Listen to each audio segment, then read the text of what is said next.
Салам достор, назарыңыздарда Аралаш медиа. Бүгүн сиздерге Черная смерть деп аталган кызыктуу тасманы кыскача баяндап бермекчимин. Сиз шашпай отуруп биздин каналга катталып койгон болсоңуз, биз тасманы талдоону баштадык.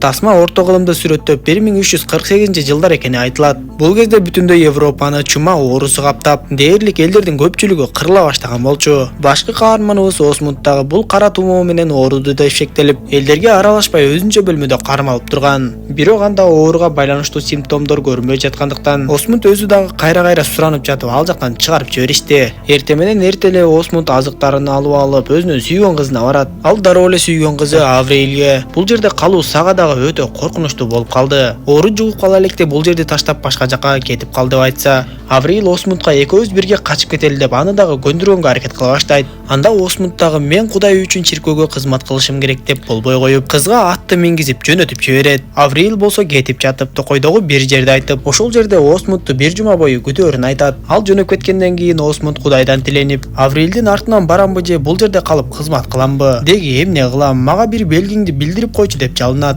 Аңгыча болбой эле ошол жака Ульрих баш болгон жоокерлер келип калат. Алар дароо эле дин башчысына келип сөз башташып, ушул аймактагы саздардын арасында кичинекей бир уруу эл бар дешет. Ошолорго негедир чума оорусу жолобоптур, жукпаптыр деп айтышса, дин башчысы аларга бул оору бүткүл элге жайылды. Демек Кудай өз пенделерин жазалап жатат деп айтып, эгер бул оору менен оорубаган эл болсо, анда алар шайтандардын коргоосунда турат. Алар жин шайтандарга адамдардын жанын саткан бүбү бакчылар болушу мүмкүн деп айтса, Ульрих ага, биз эмне болгон күндө дагы аларды таап көрүшүбүз керек. Оору жукпаган алар кандай немелер экенин көрөлү. Силер бизге бул аймакты жакшы билген бир адамды бергиле, ал бизге жол көрсөтсүн десе, Осмундга бул Кудайдан келген белги болдубу айтор. Дароо эле жоокерлерге кошулуп, бул аймакты абдан жакшы билгендиктен жол көрсөткүч болот. Ошентип эртең менен эрте ал жоокерлер менен жолго аттанып, ал эми ошол жердеги элдер ооруп өлгөндөрдү дароо өртөп жок кылганга аракет кылып жатышат. Осмунд алар менен жүрүп отуруп көрсө, алардын башка дагы жоокерлери бар экен. Анан да сүйрөгөн арабаларына караганда булардын максаты бир аз башкачараак окшойт.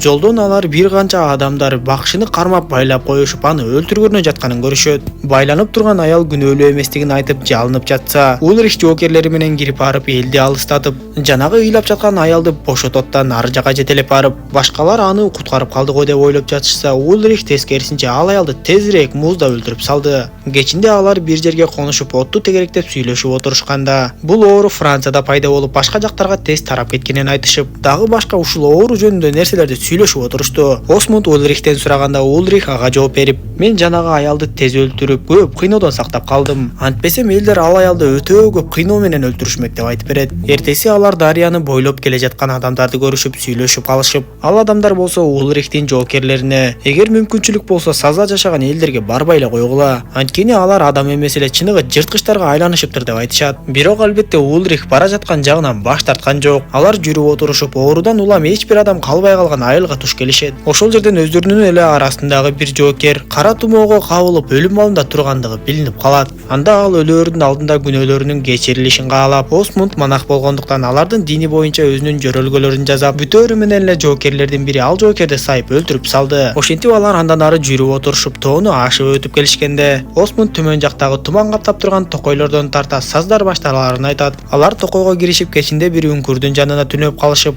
эртең менен эрте эч ким тура электе Осмунд туруп алып, баягы сүйгөн кызы Аврил күтүп турам деген жерге шашылып чуркап барат. Бирок ары издеп, бери издеп Аврилди такыр таба албай, бир кезде ал минип кеткен атты көрүп калат да ошол жака чуркап барса, ал жерде Аврилдин кийимдери канга боелуп жатыптыр. Ошол замат эле ага жакын жерде куралчан адамдар чыга келишип, Осмунд дароо эле артын карабай качып, үңкүрдүн жанындагы Ульрихтин жоокерлерине жетип келет. Ал жоокерлерди алыстан эле кыйкырып ойготуп, бул жерде башка куралчан адамдар жүргөнүн айтса, жоокерлер куралдарын алышып даярданып калышты. Көп күттүрбөй эле ал куралчандар чыга келишип, эки тараптын катуу салгылашы башталды. Алардын бири куралы жок жөн эле турган Осмундту байкап калат да дароо эле аны кубалап жөнөдү. Осмунд болсо үңкүрдүн ичин көздөй жөнөп, бир кезде душмандын кылычы анын ичин дагы жаралап кетти. Бирок бактыга жараша Ульрихтин бир жоокери ал жерге келгенге жетишип, экөө кармашып жатып душмандын жоокерин жеңип салат да, бирок өзү дагы катуу сокку жеп, ошол жерден экөө тең мерт болот. Ульрихтин жоокерлери канткен күндө да өтө машыккан жоокерлер болгондуктан, каптап келген куралчандардын көпчүлүгүн сулатышып, акыры ал куралчандар жеңилип каларын билиштиби айтор. Ульрихтин аттарын минип качып кетишет. Ошентип Ульрих бир жоокеринен ажырап калып, ал дароо эле Осмундту жакадан алып, сен таң атпай каякта жүрөсүң, токойго эмнеге бардың деп сураса, Осмунд ага сүйгөнү Аврил жөнүндө айтып берет. Андан соң алар жанагы куралчандар дагы башка жоокерлерди ээрчитип келип калбасын деп ал орундарынан жылышып жүрүштү улантышты. Көп өтпөй алар кадимкидей эле сазга туш болушуп, арабаны андан ары сүйрөй албай калышкандыктан арабаны таштап коюп жөнөшөт. Бир топ жүрүп отурушуп, бир жерден кичинекей кыштакчаны байкашып, дароо эле ошол жакта курчоого алмакчы болуп чуркап жөнөштү. Алар кыштакка кирип барышканда жергиликтүү элдер аларды көрүп коркуп башташат. Көп өтпөй эле аларды бир эркек адам тосуп алып, ал жоокерлердин эмне кылып жүргөндөрүн сурайт. Анда Ульрих алар алыскы сапарда экенин айтып, бирок Токойдон бизге каракчылар кол салышты. Ошондуктан бүгүн түнү түнөп кеткенге коопсуз жер издеп жатабыз деп айтса, ал адам жоокерлерди жылмаюу менен тосуп алып, өзү менен бирге ээрчитип жөнөйт. Аларды дарыянын жээгинен жуундуруп жатышканда, ал жерге бир аял басып келет да Осмундтун жараатын көрүп, аны өзү менен бирге алып барып, жараатына кандайдыр бир дарыларды шыбап койсо эле, анын оорусу дароо басылып калгандай сезилди. Алар конокторду дарыянын аркы жээгиндеги ташталган эски чиркөөгө жайгаштырышып, кыздар кайыкча менен өтүп аларга төшөктөрдү алып келип беришкенде, Ульрих бир кыздын мойнундагы тумарчаны көрүп калып, аны алып алат. Кыз болсо аны Токойдон таап алганын айтып, наркы жээкке өтүп кетишкенде, Ульрих жоокерлерге менде да дал ушундай тумарчам бар. Демек бул жерге мурун бизге чейин дагы жоокерлер келип, ошол бойдон артка кайтпай калышкан. Биз дагы ошолордой болуп калышыбыз мүмкүн, ошондуктан сак болгула деп эскертип, сыягы бул кыштакчада ооруган адамдар деле билинбейт. Балким биз издеген элдер дал ушулар болушу мүмкүн деп айтат.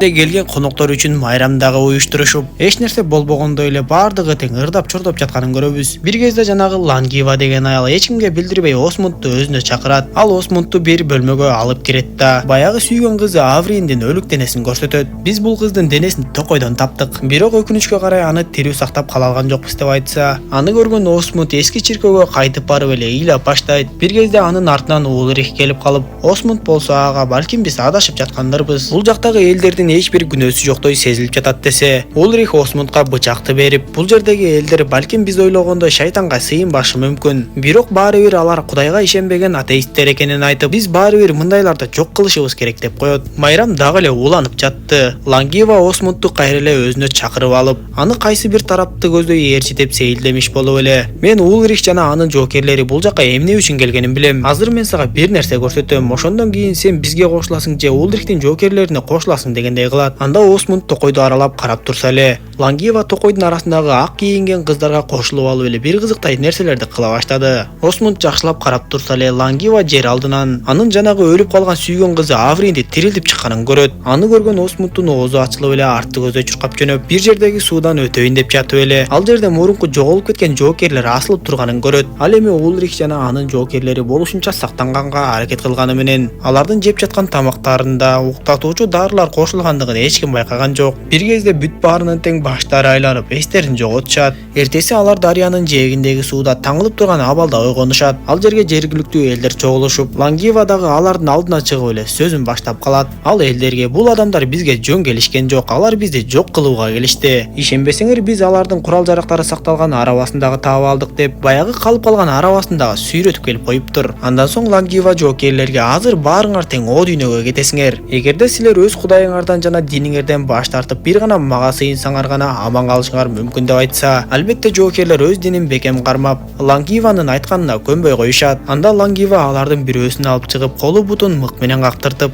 андан соң бычак менен сайгылатып жатып эле өлтүртүп салат. Эми экинчи жоокерди алып чыгып өлтүртөйүн деп жатканда, ал Лангивага багынып берип, мен силердин ишенимиңерге кирүүгө макулмун деп айтат. Анда Лангива жоокерге бир канча сөздөрдү айттыртат да, эми сен бошсуң, бул жактан эртерээк качып кет деп коет. Бирок анын адамдары аны Токой жака алып барып кое берип жибербей эле, башына капты кийгизат да ошол жерге асып салышат. Андан соң Лангива Осмундту ал жактан алып чыктырып, тигил үйдүн ичинде сенин сүйгөн кызың жатат, мен аны тирилтип койдум дегендей кылып, ишенбесең барып карап көр десе, Осмунд тез эле үйдүн ичине кирип барат. Бирок Аврим такыры башкача болуп, керек болсо Осмундту тааныганда көргөн да жок. Анда Осмунд мунун баардыгы кара дуба, кара күч деп, чындап эле Лангива шайтанга сыйына турганын эми түшүнүп, сүйгөн кызы Авримди ошол жерден өз колу менен өлтүрөт да сыртка көтөрүп чыгат. Эми албетте Лангива кайрадан кызды тирилте албайт. Осмунд болсо Лангивага мен өз кудайыман баш тартпайм деп айтып, Лангиваны өлтүргөнгө аракет кылып, бирок жетишпей калат. Ал ортодо Ульрих дагы элдерге кыйкырып, мына силердин бакшыңардын колунан эч нерсе келбейт. Силер ага сыйынбай өз кудайыңарды тапкыла деп айта баштаса, Лангива жини келип аны чыгартып, эки колу эки бутуна аркандарды байлатат да аттар менен эле тарттыра баштайт. Анын эки колу эки жака жулунуп кетчүдөй болуп чыңалып, бир кезде ал токтотууну суранат да Осмунд менен сүйлөшүп алайынчы деп суранат. Осмунд анын жанына келгенде Ульрих ага менин кийимимди чечип сал деп айтып, Осмунд дароо эле анын кийимин чечип жибергенде, бардыгы тең Ульрихтин денесин көрүп, анын кара тумоо менен ооруп жүргөндүгүн билишет. Ульрих болсо, мен кудай жазалаган бендемин. Жана силердин кыштагыңарга дагы силерди өлтүрүүчү оорун алып келдим деп кыйкырат. Ошол замат эле аттар чуркап кетип, Ульрихтин колу буттары жулунуп, ошол жерден мерт кетти. Бул нерселер болуп жаткан кезде анын таңылып турган эки жоокери Осмундтун бычагынын жардамы менен бошонуп чыгышып эле ал жердегилердин бардыгын чекеден кыра баштаганын көрөбүз. Осмунд дагы канжарды алып качып кеткен Лангиванын аркасынан издеп жөнөйт. Ал саз менен барып туман жана камыштардын арасынан кыйкырып, Лангива болсо өзү көрүнбөй, бирок үнү кайсыл тараптан чыгып жатканы белгисиз. Осмундга кыйкырып эле сөздөрүн айта баштайт. Чындыгында сенин сүйгөн кызың Авриэль өлгөн эмес болчу. Мен болгону ага өтө күчтүү таасирин бере турган наркотикалык заттарды берип койгом. Жана сени өзүмө ишендирип алуу үчүн аны тирилттим деп алдагам деп айтып, а сен болсо өз сүйгөн кызыңды өз колдоруң менен өлтүрүп салдың деп айтса, Осмунд эми гана иштин жайын түшүнүп, ошол жерден эле кайгырып ыйлая баштады. Жанагы эки жоокер ал жердегилердин көпчүлүгүн өлтүрүшүп, алардын да бирөө көз жумуп Вольфстан эле аман калат. Вольфстан ошол башчы сымал болгон эркек адамды туткундукка алат да Осмундту да өзү менен бирге алып келген жактарына кайтып кетип калышты. Арадан убакыт өтүп, кийинчерээк Осмунд дагы Ульрихке окшоп эле жоокерлердин башчысына айланып, баягы бакшы Лангиваны таап өлтүргөнгө аракет кылып, чекеден эле ошого окшогон бүбү бакшыларды кармап кыйноого ала баштады. Акыры көп жерлерди кыдырып издеп жүрүп, дал эле ошол Лангивага окшогон бакшы аялды таап кармап кеткенин көрөбүз. Тасма ушундайча соңуна чыгат достор. Биз дагы тасмадан сабак алып өз динибизге бекем бололу. Видео жаккан болсо мага жакты белгисин басып, дос тааныштарыңызга бөлүшүп койгонду унутпаңыз. Кийинки видеолордон көрүшкөнчө аман болуңуздар.